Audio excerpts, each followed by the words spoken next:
This myth has been plaguing many property investors since the early dawn of civilization, when man first discovered fire and gradually garnered intelligence. For serious property investors, you could say this is like their boogeyman. And what is this myth? It's hotspots. Just before I begin, welcome to my channel. My name is Mihir, and I upload educational content such as this twice a week, or so I try to do so. And if you enjoy content such as this, please make sure to hit like and hit subscribe. But without further ado, let's get straight into the video.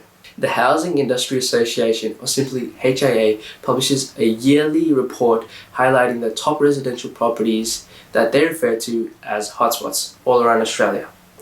However, these are not hotspots for property investors. On the contrary, investors should run away as far as they can from these so-called hotspots, and I'll explain why. But before I go further on and explain why you should avoid this, let's firstly examine and define what a hotspot is. A hotspot is simply an area that is underperforming but has high hopes for growth in the near future, right? And according to the Housing Industry Association, they claim a hotspot is an area that enjoys a combination of rapid population growth and high residential building. That sounds good, doesn't it? I mean, right. If you guys have watched any of my other videos, you should know the answer straight from the get-go as to what I'm trying to say, right? But if you guys are new or you're sort of just unfamiliar with what I'm trying to say, is that if you really think about property, you know which property to buy. Like, come on, I mean, it's not that picking the property is hard, it's just that the finances are hard. Because if you've been living in Melbourne, you know that like Balwyn, Kew, Hawthorn, sort of like those eastern suburbs, they tend to go up a lot. You know that. But it's just buying a house there because it's more expensive and things like that.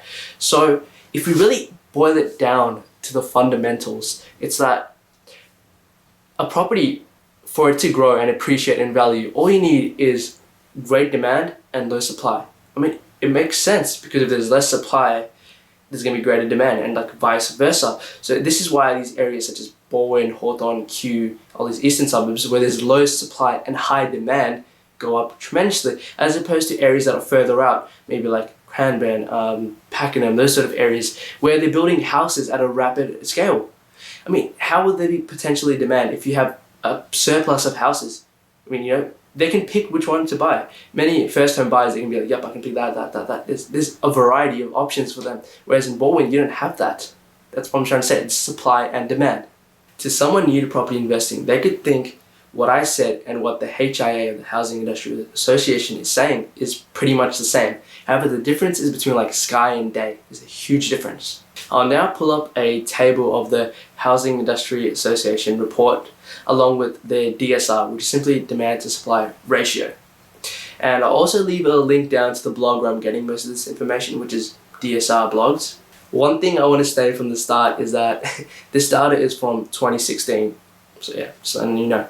So if I pull it up now, you can see that there's some properties you wouldn't expect to be on this list, alright? You've got Cranbourne, you've got Docklands. Like, for the guys who are not living in Melbourne, Docklands is like a meme for like property investing. I mean, it's sort of alright for units and things like that, but for apartments, it's just horrible. Like, when you buy a property, you'd expect it to appreciate, right? I mean, there may be differences. I mean, 3% against 10%. I mean, but you'd expect it to go up, right? Well, Docklands went down. They went negative. That's how bad it got. And even some lenders restrict you from investing in Docklands because of how bad it's gotten. So clearly, if someone looked at it, they'd think, oh, Docklands is a good place to invest. But no, definitely not at all. And if you see Cranbourne here, Cranbourne isn't a bad place to invest. I mean, it's much better than Docklands. Yeah, but if you really look at it, and like what I said with demand and supply, you can see that they're building a crap ton of houses. Like, you can see that they have been approved of 328,000 buildings, roughly. So I want you to tell me, how would there be any demand? If the supply is too high, the demand by law has to go down, because the property investors, or for example, not property investors, but first home buyers, they have many choices. They can check that house, they can check that house. So what makes your house unique, or your area? Because there's so many options to choose from, right? That's what I'm trying to get you guys to understand. Now, just like the blog, I want you to understand that the Housing Industry Association isn't evil. They just simply represent builders. And when there's lots of buildings being built nearby, it automatically means that house prices are going to be lower. For us evil property investors, we should stay away from that. Like I said, we want areas where there's low property approvals and just buildings which in turn creates higher demands.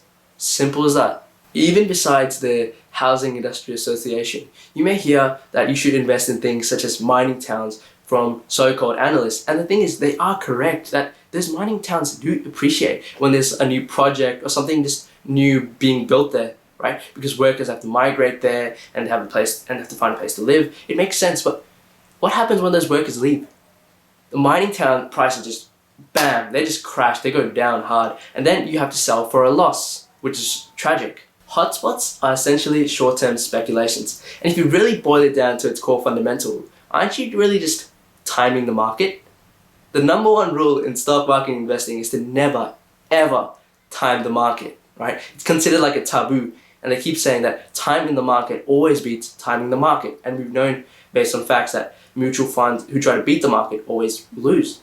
So it's better to go with the market. So why in this instance are we doing the exact opposite of that principle in property? Because they're both investment vehicles if you think about it. Lastly, if you're following this hotspots gibberish, you're essentially following the crowd. And I can hope that you understand what I'm trying to get to. The crowd most of the time is wrong, especially for things like investing. Or if you want to do anything good, you go away from the crowd. You don't follow the crowd, because generally if you want to follow the crowd, you're going to get mediocre results. Same thing here in property investing. You can't follow these people around. What many successful property investors such as Conrad Bobulak, Sasha Hopkins, and Michael Yardney look out for is areas which have a proven long-term history in outperforming the average capital growth. And that is simply due to the demographics of people living in that area. In Melbourne, like I said at the start, places like these include Bowen, Kew, Box Hill, Surrey Hill, Toorak, all these sort of eastern areas due to the demographics. Now I understand that these areas are really expensive, but the end goal is to get here one way or another. If you want to know what factors you should look out for when investing in a suburb, I highly encourage you to click on the eye icon somewhere up here, and you'll be redirected to a video I made previously which talks about the top 10 things you should look out for before investing in a suburb. Just before I end this video, I want to hone this point in. Hotspots are something you guys should not look out for, and population growth often many times simply means higher supply, because how can you accommodate such a high population without building more houses? And if you're going to build more houses, that means you're going to add more places people can buy, and that in turn reduces the demand because there's more options.